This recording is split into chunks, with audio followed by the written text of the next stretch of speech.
Hey everybody, how's it going? So welcome back to Raygate Lake and welcome to what will be the last episode of Reel Up My Park from scratch for this park, Raygate Lake. It's taken us 6 months to get to this point, 27 episodes, and we have built a park from scratch and made it as ridiculously ultra realistic as we possibly can. So if you're only just joining us, welcome aboard. Thank you for joining us. I hope you enjoy the previous episodes if you go back and binge watch them, and if you've been here from the very beginning, you already know I appreciate you guys and everything that you've done so far. So really do love having you all along.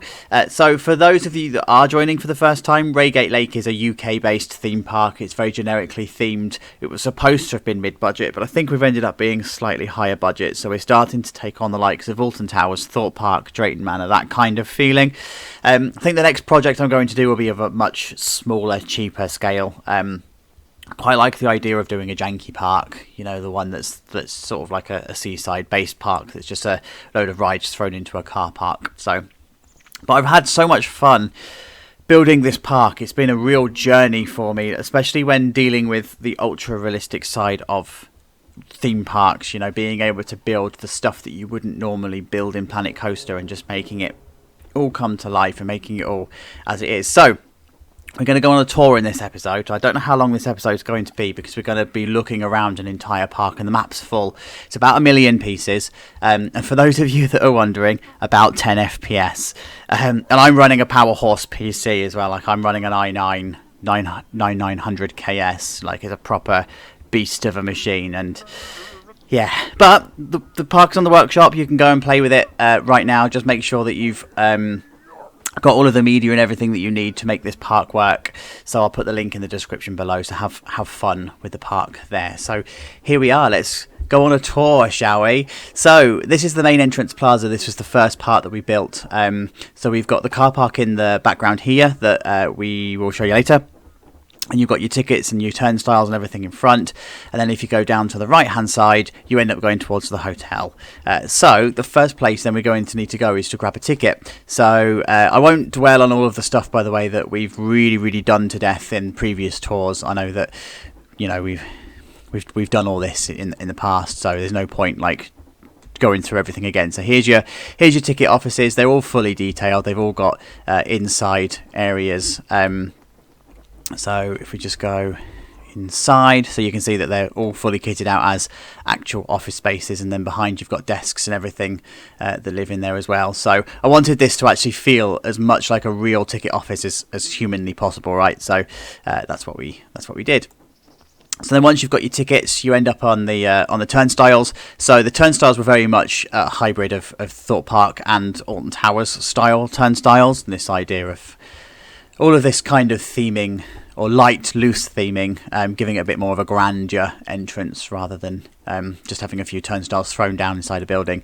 And then you come into the main entrance plaza. So you've obviously got the Raygate Lake stuff in front, a couple of restaurants on the right hand side, and then you've also got your box office where you can get all of your annual passes and your next day tickets and your hotel reservations and all of that are all in here. So that's what I wanted there. And then over on the other side, of course, you've got your gift shop. Leave the park via the gift shop, please. So this is all, again, fully kitted out, fully decorated with what you want to have in a gift shop. It looks awesome when you've got guests and everything in there. It really does.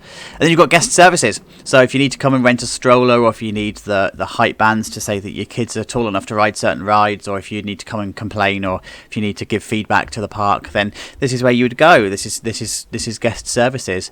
I wanted to keep all of the front buildings the same consistent style as well as the actual turnstiles themselves, because it felt like it needed a consistent theme. It felt like it needed a consistent look. And then, of course, you've got the grand carousel at the very entrance as well. Wanted to make sure that we had some kind of signature ride at the very front of the park, and those are typically spinny type carousel rides. Round rides, the type of ride that would have been here when the park first opened, right? So I just wanted to give that idea of having that. And then when we come across to the actual lake itself, in the early days, I always said I wanted to have a bit of a sightline going on with the lake. So I wanted you to be able to look across. There's a train coming. I wanted to be able to look across the lake and see the reflection of the mountains in the water, but also the profile. They're so loud. let me just move back. So I wanted to see the profile of the mountains in the lake, but also the profile of the park sitting in the background as well. And I thought it was really important, by the way, that this train went round the lake and then round the subsequent parts of the park. And I wanted it to feel like the park had grown over time. Well, there's 2 trains, so it's always the case. You wait for ages and then 3 come along at once.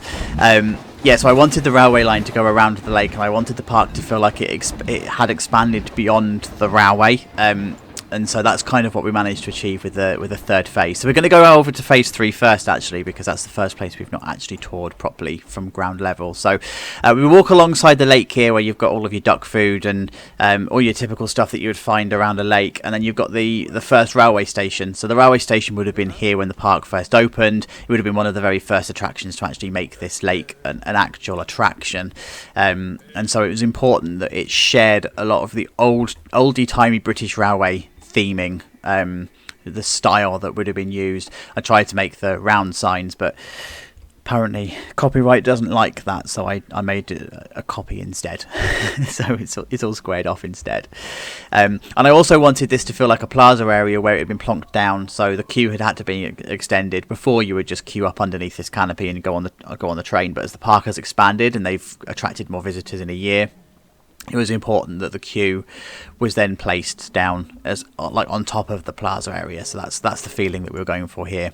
And then we head towards our first roller coaster. So here we are with Centurion. This was the coaster that we built for the series that celebrated 100 subscribers to the channel. So thank you to the first 100 of you that came along.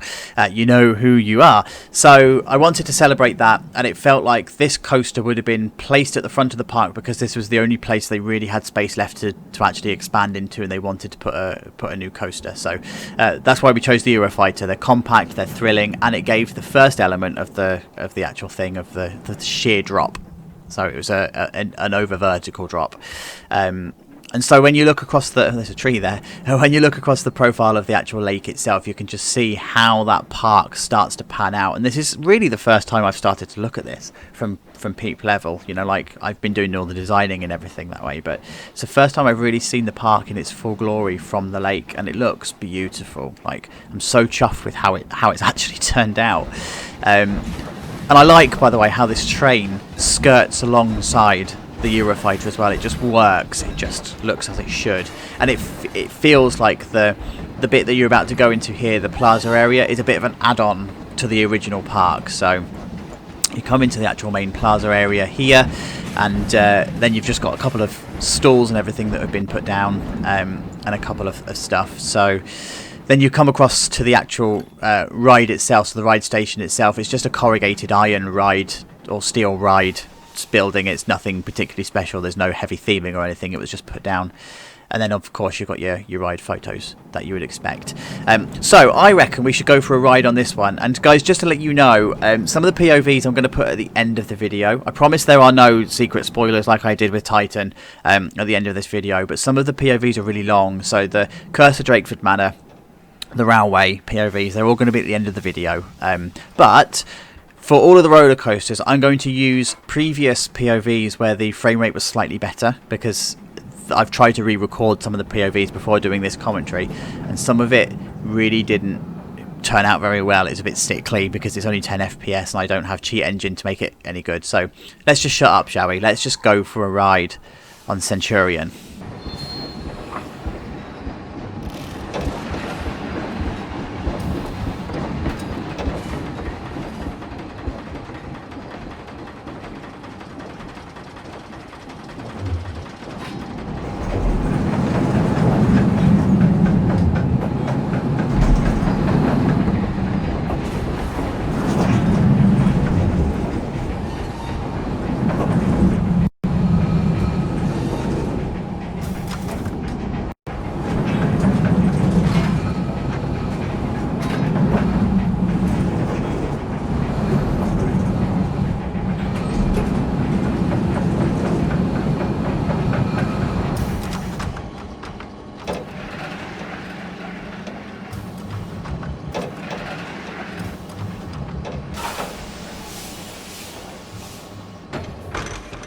Alright, awesome. That's Centurion, so that's the on-ride of that. And this is the station then, so I wanted just to come up into the station to show you how this is all put together. This is the idea of just the vast metal shed that doesn't really actually have much theming allocated to it. It is what it is, right? It's just a thrown together piece of work, piece of metal that has just been put together to represent a station and just coloured green and brown because that was the colour scheme of the ride. So but I also wanted just to show you this back part as well. So I don't know how I'm going to be able to get there, whether I can go this way and do some dodgy camera work. Yeah, there we go.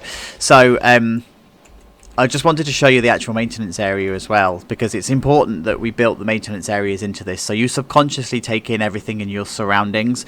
So you're subconsciously taking all of the things to do with maintenance and the buildings that live on the outside of the park, structures that are the other side of the park, and things that are otherwise unplayable in Planet Coaster that we don't normally build into our parks. And this whole idea of ultra realism is about bringing all of that environment together and making it perfectly believable.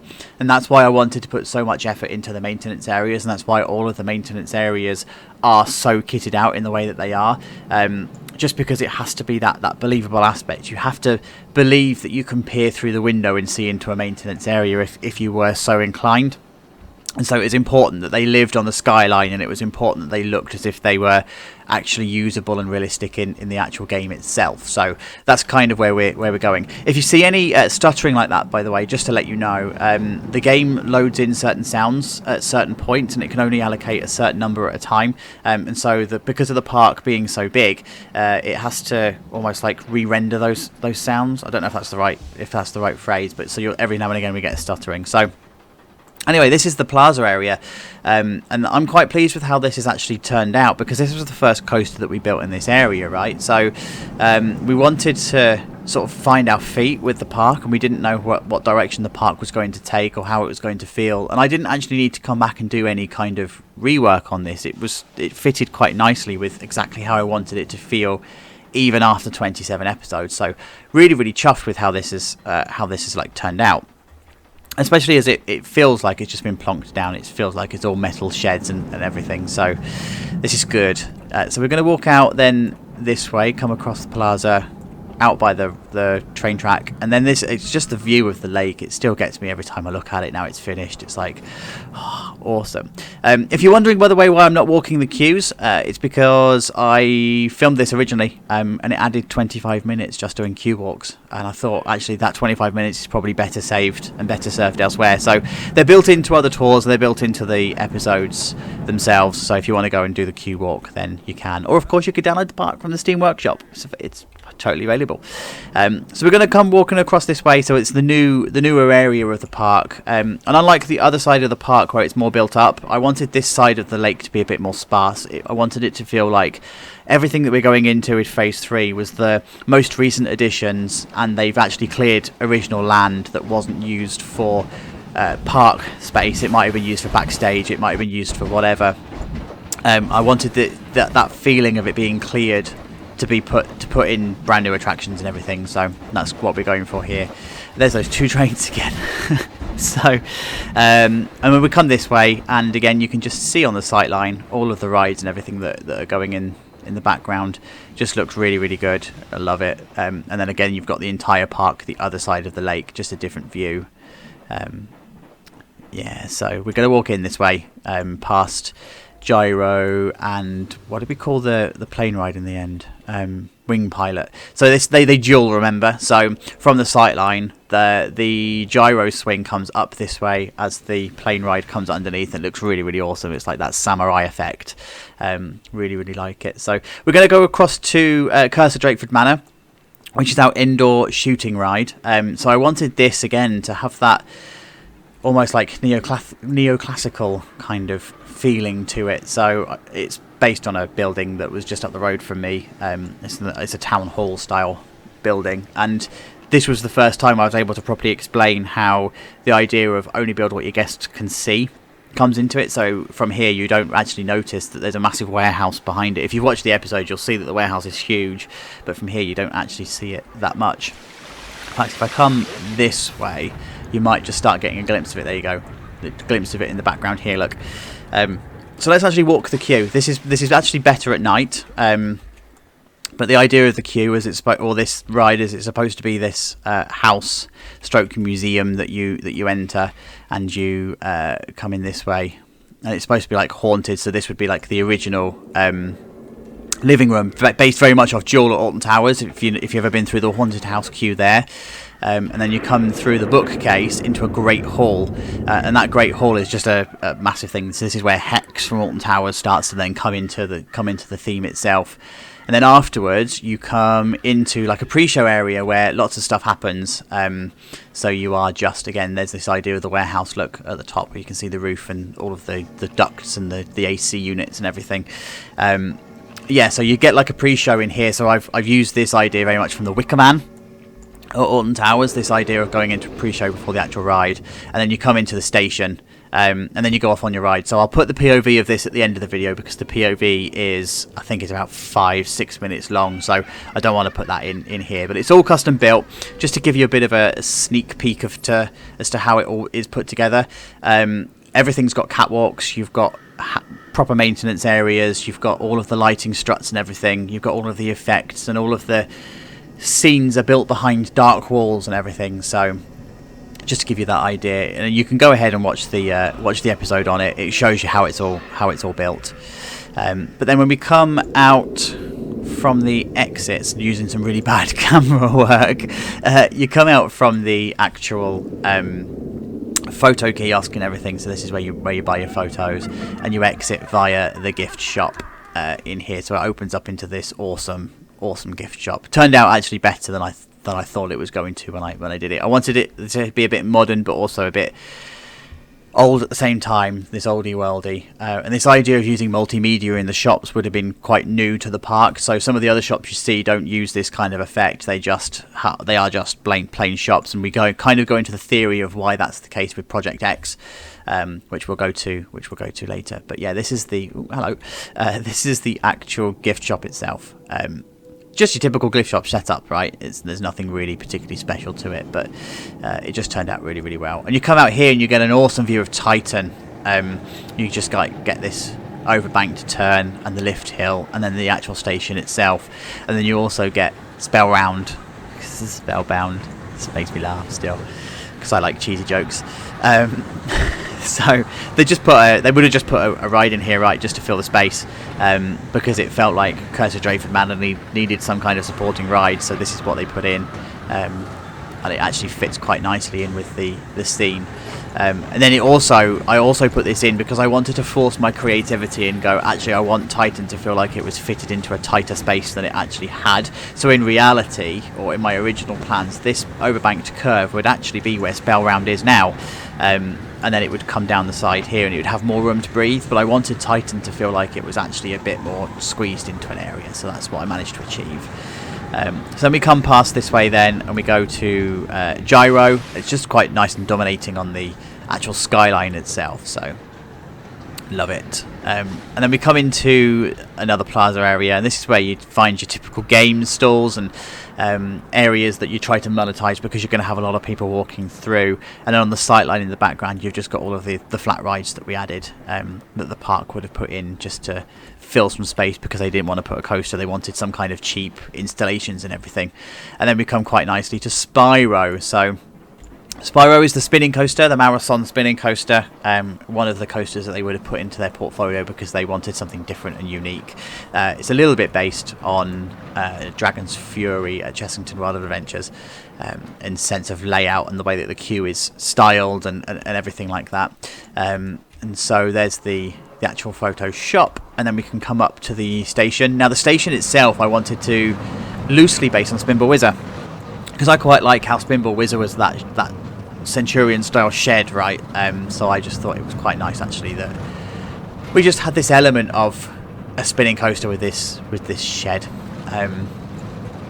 So there's nothing really particularly special that goes on in here, but it's that full detail. You know, it's got all of its electrics underneath the station. It's got its service area that's just behind here as well, and it's got all of its transfer. see it there, yeah. So you've got all of the transfer track and all of the mechanisms and everything in place that you would need to service these coasters. So let's go for a ride, shall we? Let's give this a go. So this is going to be one of the former POVs. You're not going to see Titan and everything in the background.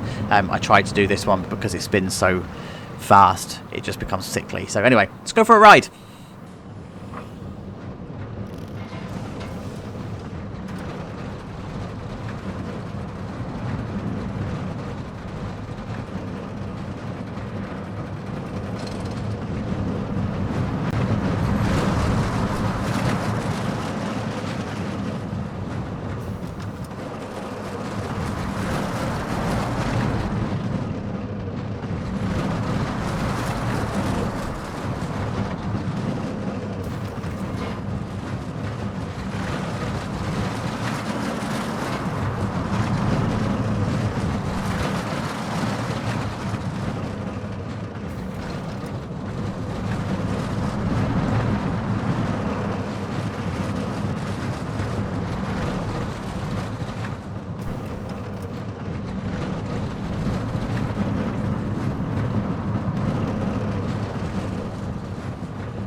Awesome. So don't forget to get your ride photos on the way out then.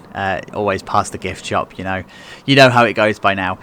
So I wanted this area to funnel out. I wanted it to open out, and especially as I knew that Titan was coming and I wanted this to be the viewpoint. I wanted the whole Plaza area to funnel out into a wider area so that you didn't get lost in Spyro in this area. I wanted Titan to be the dominating force. So Titan would be the new coaster for like this year.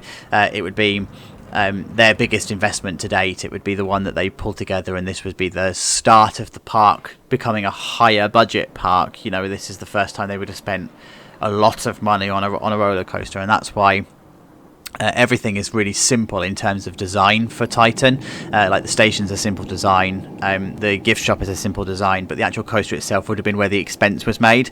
So it's obviously it would have been the world's first single rail T-Rex coaster rather than the Raptors that are going over in America and the Intamin single rail coasters that are going on elsewhere in the world, so Australia having one. So I wanted this idea of Raygate Lake wanting to start to get ahead of the competition, because that's where they now positioned themselves as a theme park. I was also very careful with the design of this to make sure that everything was still pristine. So all of the colours, rather than using slightly duller tones with colours, I wanted to make sure this area popped out because it would still be brand new. Like the wrapper's only just been taken off, so that's why the whites are white and not a slight grey, and that's why the purple or the pink is a more pink, the orange is a vibrant orange. I wanted it to feel like this area was brand new. And with everything as well that's been going on in the world in 2020, 2021, I kind of wanted to give this idea that maybe this ride was delayed and it's only just opened. It's like their star of 2021, and so they've kept it clean up until then. So that's what we've got. So we come into the actual area, and I wanted it to feel more like Centurion's area, but in fact the lore of the park suggests that. So Centurion was a success in the sense that it was off the beaten track, and it's a destination part of the actual park itself. So Titan would have had the same idea, right? They would have just added it in because this is where they had space to, and so that's why it comes to a dead end into a plaza area very similar to Centurion. And so there is the actual station itself. And I went for this kind of modern kind of geometry style, but it's not ultra modern. I wanted it to be simple but effective, so I had to research some engineering techniques with arches to make sure that this actually supported its own weight and how it would be supported in real life. So I then took a lot of the design principles from Fury 325, 313, Fury, whichever, Carowinds Fury, the Carowinds Fury, with the station design, because that felt like it would be the closest to Titan's theming and Titan's kind of look and feel. So I took a lot of design cues from there, and that's where the paneling on the brick walls and everything came from, and that's why we've got the struts, and that's why we've got the two-tone beam effect as well, so the white and the purple. I'm really pleased actually with how the thing turned out. So there's the wave turn, by the way, and there's the 0G. Just frames off the area so perfectly. I love it. And then it goes into like this area that you can't see, and every now and again you just have pokings and peerings of the actual coaster itself. So let's take a ride on Titan, shall we? Let's see how this actually turned out.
Awesome. That's the on-ride then of Titan, and this is the station, so I just wanted to give a bit of a close-up of the station to show you the level of detail and everything that goes into it. So like all of the lights, for example, have cable runners, and underneath the station there's all of the cables and stuff that you would expect. And then the other side of this blue wall is the maintenance shed. I don't know if I'm going to be able to get... No, I can't get over there because I'm in Tegid Cam. But I wanted this idea of having the maintenance shed very present, but also very hidden from the station. So that's why it's like behind this wall. And it's a coaster in China that I took that kind of from. I saw it and... I can't remember what it's called. But it's got the maintenance shed the other side of the exit path, and I was like, that's a brilliant way of hiding it, because the coaster goes on behind then the shed itself, so the shed sits in the middle, but you don't actually notice that that's the case. So very, very, very much inspired by that coaster. So we're going to come out this way then. Oh no, hang on, where's the exit? The exit is this way. We stood right by the exit. So yeah, you just get some from the exit area itself. You still get some quite nice views, and I wanted to make a bit more of a feature of this overbanked wave turn, if you like, so that's why I've made the pathing area here just a little bit wider than it would do, because some people would want to stand and take pictures and stuff, so you don't want them to get in the way. Kind of wanted to do a bit of a new concept, and I think in a business sense this actually probably wouldn't work very well, but like having the photo booth set aside opposite the exit path rather than exiting through the gift shop, I don't think this would be very effective from a commercial perspective, but I also wanted the gift shop to be out of the way, and so that's why this is placed over here. The gift shop, again, it's just your typical gift shop setup. It's got your photo booth, it's got your areas that you can go and buy stuff from. It's your typical setup with your shelving and everything. So but yeah, I just wanted this to feel like it was plonked down but with a bit of purpose. So if you imagine the way that the likes of the Swarm and Saw have got shipping containers that are their shops, I kind of wanted this to feel a little bit the same, but I wanted it to be a bit more stylized shipping container, so it feels like this building could just be taken out quite easily. There's no real foundation work that would be needed. So we're going to come this way. We're going to come out of the actual Plaza area, and we're going to go to the flat ride area. So we've got two ways that we can go, actually. We can either come down this way, which actually, let's just go down this way, shall we? Let's just do it. So we come down to Flight of the Phoenix, which is a bit of a thrill ride that was put in. So the idea of this area was that the park would have wanted to have an area that was a bit more of a chill out space. You know, there's quite a few coasters, but they would have wanted to have lots of action going on in a small space, and the only real way that they can do that is by putting in a load of flat rides or a coaster. But flat rides in this instance would have given them far more bang for their buck. So that's why we're in this area, and because I I love my terrain. I wanted it to be on a 2 split level. I wanted this area down here to actually be lower, purely because you get sightlines like this where you're looking up on rides, and you get the ability to then choose rocks as terraforming and trees and foliage effectively, and you're looking up at rides. So I just, and the here with the Enterprise, I just wanted that aspect as well. And Flight of the Phoenix. It just feels so out of place, right? It just feels like it should be much more themed than it really is. It feels like there should be so much more care and attention put into this ride, but instead they just chose to plonk it down, and that's exactly what I wanted to go for. I wanted to go for this idea that they just threw flat rides at an area because that's what they needed to do. They didn't put any thought or care or effort into it, and it comes across really nicely, actually. And I've seen the likes of Dan Thorpe. He's got a park out called Oaken Hills, which you've heard me talk about before, and he does flat rides way better than Raygate Lake does, because the idea of the lore of that park is that they do that right. The rides are slightly themed, so if you're wanting to check out like a decently themed one, and it's actually kind of the style I'm going to go for the new park that I'm going to do after the cheap park, because I think it's worth putting in the effort to make them look good. I mean, he does an awesome job at it. But again, these sightlines that I wanted to go for, sort of set down, and you're looking up at the rides, and then everything is placed with precision. I wanted everything to have a very specific placement when it came to rides, and a very specific behaviour when you're looking at them. And I think I've achieved that quite nicely, actually, because it hides the queue lines quite nicely. The actual flowers and foliage themselves are very sort of like small palette. Very simple palette stuff, but the rides are dominating enough to actually sit quite nicely on the skyline. So that's what we went for. So we're going to come up this way, go past the toilet block. I'll show you the staff facilities and everything later, because behind this fence is a whole vast office complex. I'll walk you around later. It's important that we do the park bit first, and then we come through this way to get some brilliant views of Spyro and the wave turn. I think this is my favourite part of the coaster, and I don't know why. It just offers such great, awesome views like that. Yeah, it's just brilliant. I can just imagine riding that bit of the ride as well. It'd just be so good.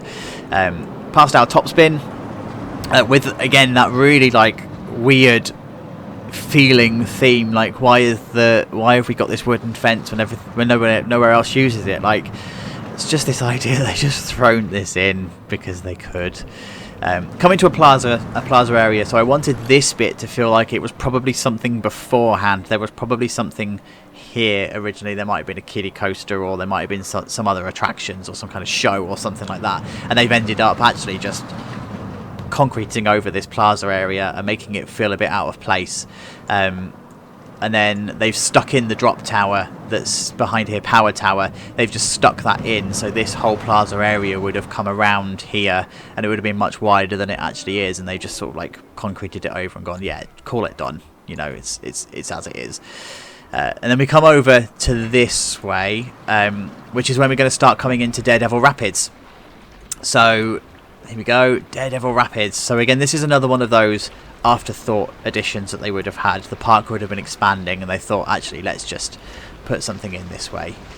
So we've got, again, this principle of the plaza area with the picnic benches, bit of a viewing area so that you can go and actually see the Rapids ride itself. We nearly ended up on top of an umbrella then. That was close. And yeah, so this idea that you can look over onto the actual Rapids ride itself. I thought it was quite important that I had this sightline area that you could go and see. Oh, we nearly did it again. There we go. It's like playing Russian roulette. And then you just got this like fishing hut store that I wanted to put in, this idea of having blue and a bit more of like the old stonework and everything.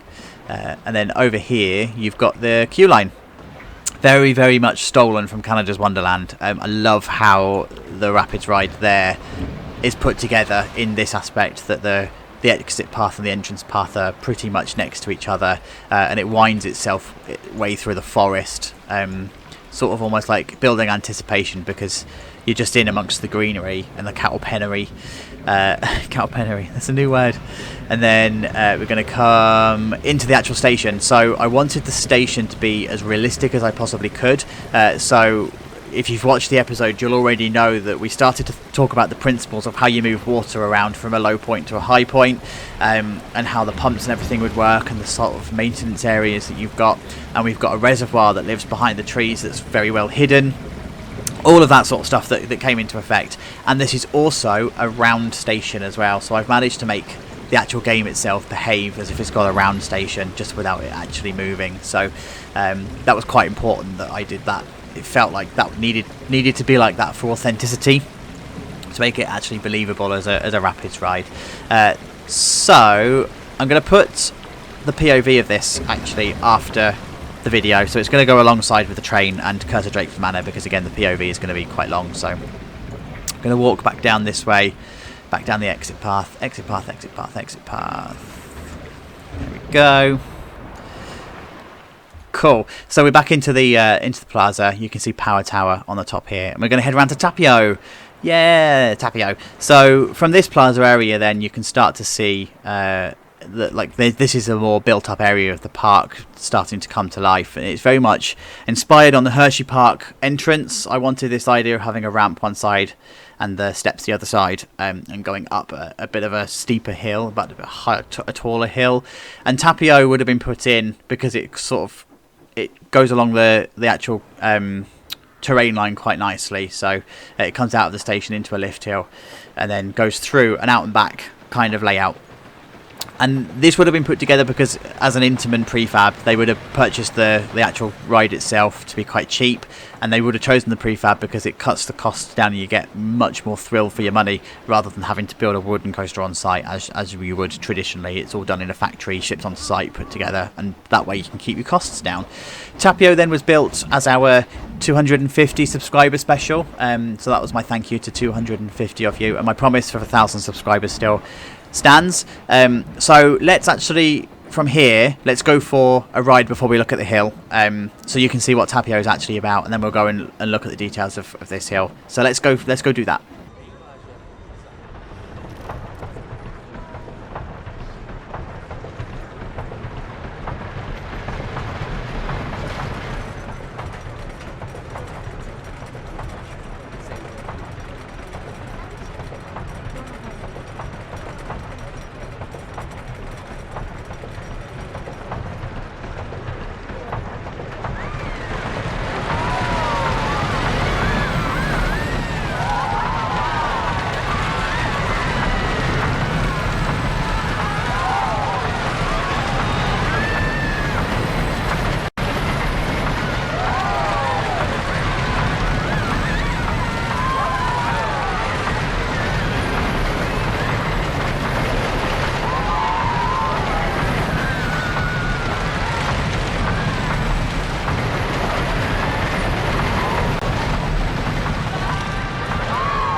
So that's an on-ride of Tapio, or Tapio. I don't actually know how you say it. It's the Finnish god for wood, anyway. And so we've come to the bottom of the hill. A couple of reasons, actually. I wanted to really walk through the concept of the hill and the idea behind it. And also because I'm trying to hide the gap of the autosave. It's like I'm filming this in one go and I have to sort of go around the autosaves. And the autosaves is taking 17 minutes at the moment. So... yeah, just to let you know.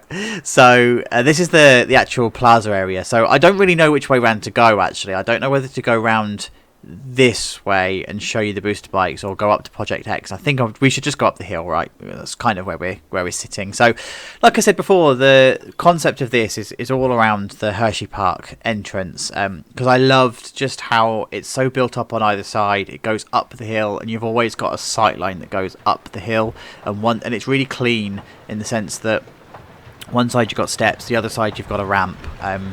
And we use Tudor architecture quite a lot in British theme parks because that's our history, right? So a lot of our towns and cities, especially the more historic ones, have all got Tudor architecture, and I wanted to encompass that into here. You know, we have to have our heritage in this park. And so that's what I wanted to do. But I wanted it to be modern take on the heritage. So if you look at the ice cream parlor from here, for example, if you go inside, I'm just going to run across the grass. So if you go inside, you can see that it's like a more modern take on an ice cream parlor. And so that's kind of like what I wanted. Those clean lines, those bold colours, the bold cosmic cow colours, you know, the blue and the pink. In fact, this is probably where the actual blue and pink inspiration for everything that you see on the channel and everything comes from, is Cosmic Cow, because I just love those two combinations of colours. And then we just carry on up the hill, and we've got a traditional sweet shop. So again, we have this idea of being really into our sweets. You know, sweets are in our heritage, so that's what I wanted to do, and I tried my best to make this as close to a sweet shop as you possibly can. So over there it would be pick a mix, and in here would be like M&Ms or Skittles or some kind of small sweets that you could put into colour order, and in the middle you've just got like all of the display units and everything that have got jars of sweets and bags of sweets and all of that sort of stuff. So I just wanted that to come through, and obviously it had to be very bold colours because that's what sweet shops are. Like really bold, exciting places, and I wanted to give the impression that if you walked into that shop it would just smell sickly sweet. You know, you just get bombarded with the smell of sugar. And then we've got the poor churro unit that just gets so forgotten when you let guests in park. Like, nobody comes here. The idea behind the churros place would be that it was put in there because they needed something extra in this space and they didn't have enough space to put a proper building. But it just gets lost, it just gets forgotten. That's why it's a different colour, by the way. I wanted it to actually feel different. And then we come up to the gift shop. So the gift shop, it's just a gift shop. It's kitted out in the same way as all of the others, you know. Just a bit cleaner with the wood and everything in here, but slightly smaller than the other gift shops as well, so you can't really fit too much in here. But it kind of sits as a halfway house anyway. Like, a lot of people would be passing by. It's not the end of an exit of a ride or anything like that would need to have a bigger shop. It's just there for the sake of being there. And then we get the courtyard.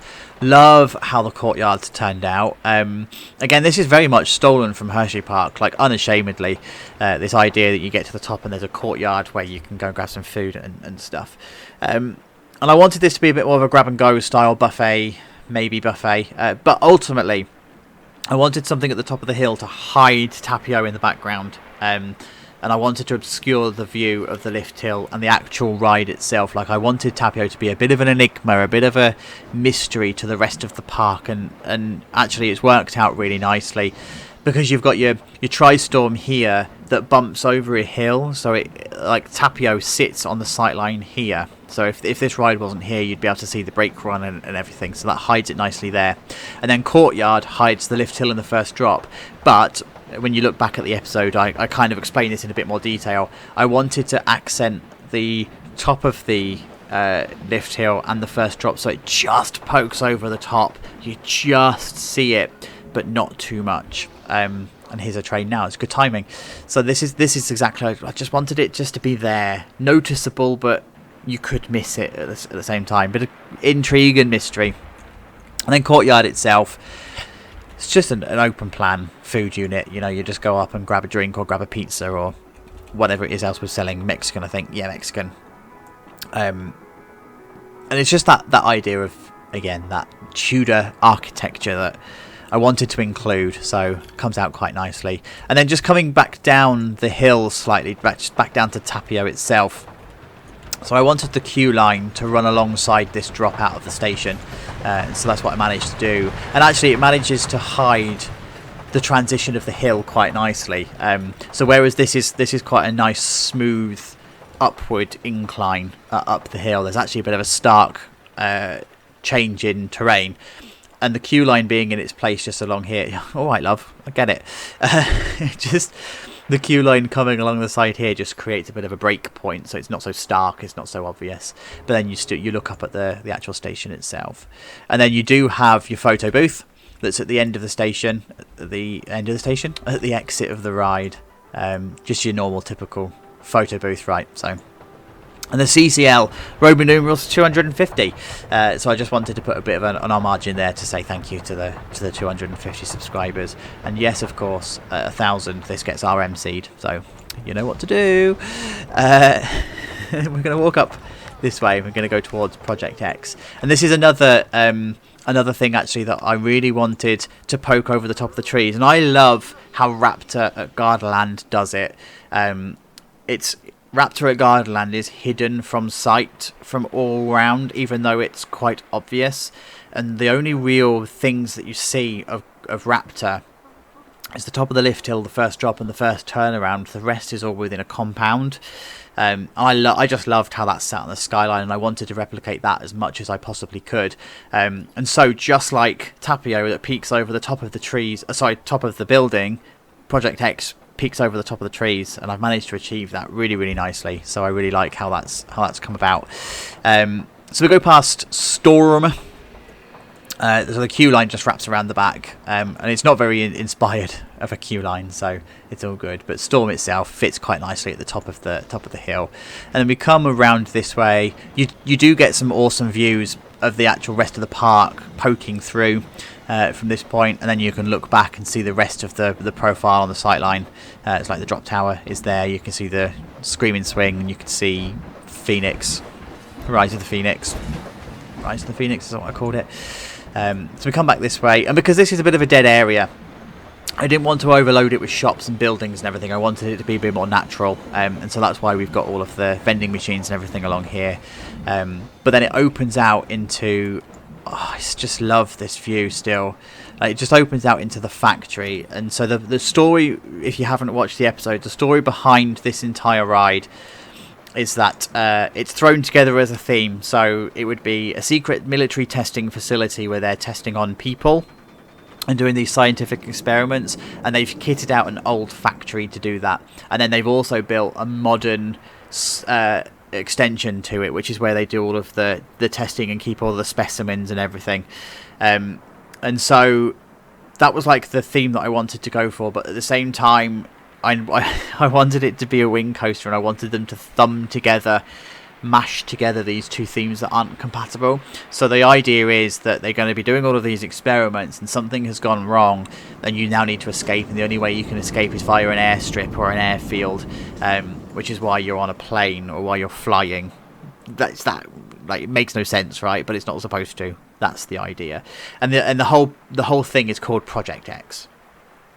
And it uses the pink and blue again, by the way. I just wanted to accent that through because, you know, it's the Nerd Chat Show colours, so it just felt like that needed to be the case. But I wanted to make a real thing of this, so I've custom supported it slightly, like here, custom supports, just to give it that deeper level of realism. Changed some of the supports along the 0G and everything. Yeah, and then this would also be the first time that the park would have spent proper money on an attraction. Like, you know, like they went all out. They would have done an entire theme. If you would also need to imagine there's music blaring here as well, and it's also the first time they use multimedia. And so this whole ride has got lots of multimedia going on. You can hear the sounds in the background. There's loads of video walls. So as a result, the station here not only has the transfer tracks and the maintenance sheds and everything, it's also got a server room where everything would be happening, so that, you know, the server and the internet connections and everything are all close by. So the actual, let me just show you for this one I will show you the queue line, because I like it. just because. There we go. So I wanted this idea then that all of the specimens and everything are kept inside this secret building. No windows, no nothing. It's just very, very, very secret. But using a lot of multimedia in here, a lot of video screens, a lot of noises, a lot of sounds, possibly some kind of smell that they would put in. I don't know what smell it would be. Can you imagine? And then I wanted this idea that you go through a tunnel, like a light tunnel. So you queue through the light tunnel. Yeah. And then this is where it all goes wrong. And so this is like the pod that's gone wrong with the yellow smoke coming out and everything. And there's like the warning symbols and the alarm and everything that goes off. And then eventually you come into what is the escape route, and it's just a concrete warehouse. I still love how this turned out, like so way better than I could ever imagine that it was going to. Can I go that way? There we go. Way better than I thought it was ever going to turn out. And I just wanted this idea of this really loud, this concrete building that would just be an exit building. You know, it's an emergency building where all of the planes and everything are kept, and it's like, oh my god, we've got to get out of here. And we've actually got to. It's so loud, right? They've just got to escape, and the only way you can is via the planes. So that's why it's got that whole. I'm going to move because that's really loud. There we go. Oh, that's made it worse. Quick, hello. Oh, you're gross. Hang on, I've got myself lost. Oh, I got myself really lost. Hang on. Let's go. Oh, I shouldn't have come in here, should I? There we go. Right, so we're the right side now. So we're back on the exit side. There we go. So, oh, that wasn't awkward at all, was it? So here we go. So we're going to exit out of the actual ride itself, and then we come into the gift shop. So this coaster, by the way, was because it's a wing coaster. I had to do some design principles on it, and I had to split the queue line into the two sides, so that you're loading from both sides. Of course, in the game, only one side is usable. So you're only ever going to see the guests loading from the left-hand side as you're looking down on it. But I made sure that it was real enough that you do the split down both sides. So you're loading from both sides, and then both sides have also got an exit as well that follow the same pattern. And then they all converge into this gift shop at the top here. It's probably easier if I actually just show you, really, isn't it? Am I going to get lost again? We're going to be able to... There we go. So you can see, like, you've got the queues either side, and then the exits at the back. So that's what I was going for here. But they will only ever load on this side. But I tried to replicate as much of the gating work and everything along this side as well, just to make sure that it's all correct for a wing coaster. So should we go for a ride? I don't know why I'm still moving around. There we go. Just stop. Just stand still. Let's go for a ride, shall we? Let's just do it.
Awesome. So that's Project X then. So I've just come back out of everything so we can see it from a distance, because I worked really hard on the sightline of this coaster to make sure that you can see the key elements from the path area, and so I just wanted to sort of like highlight that this was the case. And with this corkscrew stroke 0G being the real pinnacle of the ride, you know, because it's one of the first things that you see. So we're going to head back down this way, past our mechanic. Hello, mate. So we're just going to walk down this way, and now we're going to start coming to see the very far end of Tapio. So it's really the only part of path interaction that you get after the first drop of the part of the lift hill. The rest of Tapio, like I say, is very hidden. Very important to include your facilities as you're walking along as well. So there's a toilet block on the left hand side there. So we're then just going to carry on walking around here, and we come into Outlaw Fury, which is our stand-up coaster. So for those of you that haven't seen the episode yet, that's Tapio going past. The stand-up coaster would have been the first real major investment they made, so it would have been built around the same time that the likes of Shockwave at Drayton Manor would have been built, because they were very unique. The park were going for gimmicky-based coasters, and this would have fitted their whole narrative really nicely. It would have also been the first coaster that they put proper money into the marketing, so it's got a strapline, stand and deliver, because you know we love a pun. So the idea behind this one is it had to be instantly recognizable. They had to have this thing, and it had to be a gimmick, and stand-up coasters were the thing that were doing that. So it uses a very typical layout, you know, first drop into a loop, into a 0G roll, which is hidden behind the tree, and then into a turnaround, and then into a couple of corkscrews. You know, nothing particularly special. Very much sort of Green Lantern at Six Flags kind of style. But this would ultimately have been an extension of the western area that was already here. So that's why this area is a bit more like wooden and westerny, and that's why it's called Outlaw Fury, because it's this idea of being an outlaw post. The ride itself has actually come together really nicely. Like, it still stands the test of time as well. So this would have been, I think it was the second coaster that we put into the actual project. So it needed to have a few redesigns and reworks over a few episodes. You know, people were really willing to point out the stuff that needed to be improved to make it look way more realistic than it did originally. So things like the chain lift turn and the supports on the loop and everything. So grateful to the community that were able to sit there and say, actually, there's some tweaks that you need to make here, and then it's going to bring it up to standard. And I'm glad I made those tweaks, because it now looks really good. And so yeah, just the idea of Outlaw Fury just being their pinnacle coaster, their first coaster they ever built. This was like the turning point of 90s Raygate Lake, where it would have been really simple attractions thrown together into something that's a bit more cohesive, something that's a bit more thrilling, something that's a bit more marketable for the park, and it would have represented like this massive turnaround for them, this big investment. And I think this area still feels like that, because it's nicely set aside, but it's still part of that western area. It still has that same theme. So let's go for a ride, shall we? Let's give this one a go.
Alright, awesome. And of course you've got to leave via the photo booth, right? You've got to grab your photo before you actually go on for anything else. So of course it's got a photo booth, and yes, it's also got a maintenance area that's hidden quite nicely behind trees and everything. The sight line for that is obscured quite nicely. So from here then we come down into the continued western area. So the western area would have been the first area that the park would have invested in and had a proper theme to it, and so that's why it's like that. It feels a bit older, and they would have put the log flume in, so that would have been one of the first attractions, tracked attractions that they would have put in, and it's just essentially an extension of the lake. So we've just got this really wide, massive plaza. So remembering this would have been the destination place of the park. Nothing of the other side that we've just walked through would have existed when this area was put together. So as a result, this area would be like the key part of the park, and that's why this is much wider than the rest of the park would be. Wouldn't have had so many areas to filter guests through, or to spread them out, or soak up the queue lines or whatever. So the idea of the western theme then is I wanted to have like really low wooden and brick buildings that were going on. And so Corrals itself is a bit more of a buffet style restaurant, where you'd come in, you grab some food, and then you just grab a seat and everything. And I really wanted to make a feature of the log flume itself, so I wanted to have the ability to grab a seat or whatever and just overlook the log flume as it's operating. Gives a bit of excitement, gives a bit of intrigue, and it's actually a bit of an exclusive place as well, because it's the only place you can actually see the log flume in action, other than the drop. So from here then I also had an extension added, so Quench and Eats, which are just a grab and go unit. These are just, you walk up, you grab something from a vendor, and you just carry on with your day. There's no real requirement to sit down or anything. It's more snack based stuff. And then you've got the games units as well, so just monetizing the area, because this would have been busy back in the day. This like I say, is the prime area. But ultimately the star of the show for this area at one point would have been the log flume, so Log Rush Falls. So the height of the drop actually is the same as the flume at Alton Towers was. The difference being the flume at Alton Towers used to play with the terrain, so the terrain at Alton Towers would actually have been around here, and then it would have quickly dropped off to allow the queue to go underneath the drop, and then it goes into the lake. So a lot of people pointed out to start with that actually this looks like it's too tall, but it's the same height as the Alton Towers one, and also Loggers Leap as well. Sits the same height off the ground as Loggers Leap did, so it worked out quite nicely. And then the whole western theme itself, this was the first time I really put together a custom building, so like there's no fixed wall pieces here. It's all piece based, it's all beams and planks. There are no actual in-game walls that I used, and I think it came together really nicely. Most of it is TMTK items, Theme Maker's Toolkit items, but it just looks really, really good. Like it came out quite nicely, and just wanted this idea of being a bit more of like a sawmill shed kind of effect. Again, very much taken by Loggers Leap, but then that's the typical style, right, for a log flume. That's kind of what you expect. Wooden western themed for a log flume. It's very, very typical, very cliche. So this is the actual station itself. It still has a maintenance area in the back here. There's like a cupboard with the electrics and everything in. So the log flume itself just fits nicely. I'll put the POV of this at the end as well, because again this is a long POV, so I know that some of you just want to do the tour and not actually bothered about the POVs, so the longer ones make sense to put it at the end. And of course you leave via the photo booth. So your typical setup of your photo booth again, there's nothing in here that you've not seen before. Yeah, it just looked really good. Turned out really nicely, just like with all the wood beams that you're going around, and this idea of a bit more of a plinth for the actual wood itself and everything. Just like how it turned out. And then when you turn around, you start to see the gold monstrosity. So let's walk over there. Just wanted to point out here, by the way, this bit is very much inspired by Gardaland as well. So Gardaland have got these toilets that are by their SLC, and it's a bit of a rat run between two areas. So you could, if you knew that it existed, you could take a shortcut through the toilet area and come down the ramp this way. So I wanted to encompass that into this park, because we've got quite a height level change here. So we've got the ramps that are the official pathways, but this is like a bit more of a steeper shortcut pathway, and that's what I wanted to build in. So then we come around to the monstrosity. It's such a shame. Gold Rush, I think, ended up being one of my favourite projects to do, because in Planet Coaster, trying to make something unloved is really, really hard, because everything is so really lovely polished. Everything's beautiful in game, right? Even TMTK items are beautiful. The in-game items are all beautiful. Everything looks really clean and really polished. And so the idea of Gold Rush is they would have had this sudden overnight success with Outlaw Fury, and they needed to follow it up with something. And at the time, SLCs would have been the thing. They're cheap, they're easy to install, they're thrilling, and at the time they were popular. Now they're rough, like horrific, unloved. But I wanted this to feel like a rushed installation that just tagged on the Western theme, and I think I've managed to achieve it quite nicely, in the sense that you've got this awful cattle pen queue that doesn't interact with the ride in any way, shape or form. You can see the maintenance shed through the fence. There's no hiding it or anything like that, and I just wanted this just to be, like I say, this monstrosity. Just it's an SLC, but it would have been a quick investment. They would have just added it in, tagged it onto the Western theme, and called it done. So this part of the queue line is my favourite bit of any queue line I've designed, because it just feels real, because it winds through like the greenery and the flowers and everything. Like, actually, to be honest with you, I get complimented on the screenshots that I've given of this area. I get complimented on this part of the queue line as well, so that kind of backs it up quite nicely. And then we're going to come into the actual station itself, so along the side here and into the station, and it's all very Western themed, kitted out and stuff. Like, it's just everything that you'd expect from a Western themed SLC, really. So let's see how rough this is. Let's actually go for a ride, shall we?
Yeah, I mean, it's not bad for an SLC, right? And like I say, it's difficult to make it really rickety, because everything's so well designed in the actual game itself that you can't really do rickety. So I think I've managed to pull it off. And I wanted this entire thing to feel like it was a little bit disjointed. So of course you're going to leave via a gift shop. That's just the commercial thing to do.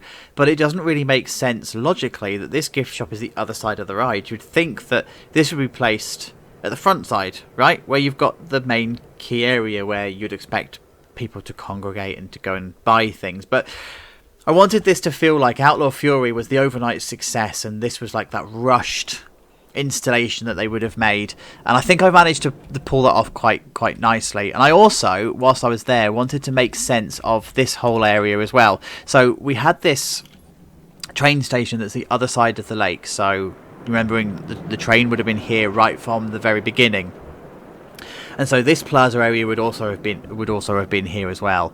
And to make this area make sense, it feels like they would have removed some rides to put the SLC in. So this, in a former life, would have been another bustling area, but this is where they ended up putting the gift shop, just because that's where they had space to put it.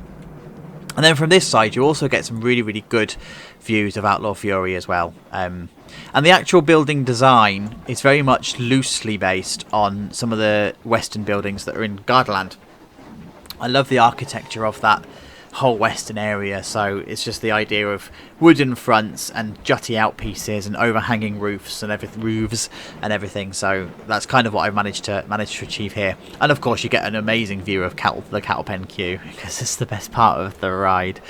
So we're going to come back down this way then, and we're going to head towards the booster bikes. So the booster bikes itself was the crowning glory of the episode. It was the turning point of the entire series because it was the first time I had properly customized a coaster beyond the supports and everything that already come with it. So I had to put a lot of work into here. I had to do some reprofiling of the track as it came through. I had to do some custom supporting to make sure that it was realistic because the supports of the coming game aren't quite right.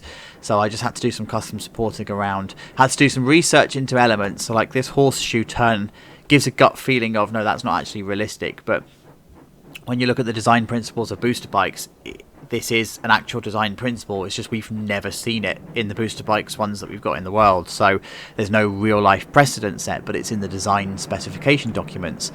And of course, the big thing with this episode and the customization was the launch section.